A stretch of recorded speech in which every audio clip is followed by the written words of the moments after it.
Près d'1 millier de personnes participent à cette édition du Forum de Bamako. Chercheurs, diplomates, décideurs politiques et autorités coutumières échangent sur le développement local, la paix et la sécurité en Afrique et particulièrement au Sahel qui fait face au terrorisme depuis une dizaine d'années. Selon le chercheur sénégalais Alioune Sall, la lutte contre le terrorisme doit s'appuyer sur des initiatives de développement local.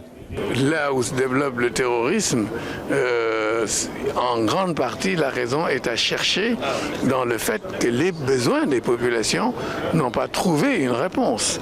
Là où il y a une absence de développement, il y a un terreau fertile pour le développement du terrorisme. Plusieurs pays africains ont adopté des politiques de développement local basées sur la décentralisation. Mais le processus de décentralisation est confronté à de nombreux défis qui empêchent un véritable démarrage du développement local dans de nombreux pays. Durant ce forum, les experts et les décideurs politiques passeront au peigne fin les causes de l'échec de la décentralisation en Afrique. Les moyens de financement du développement local, naturellement, accompagner le processus. Malheureusement, souvent, dans la réalité, on constate d'une part l'insuffisance des capacités des acteurs locaux du développement, mais d'autre part, surtout, le transfert logique des ressources financières ne suit guère, hélas. Le gouvernement de transition du Mali et ses partenaires attendent beaucoup de ce 23e forum de Bamako. Ils promettent un traitement particulier aux recommandations qui sortiront de ces 3 jours d'échange.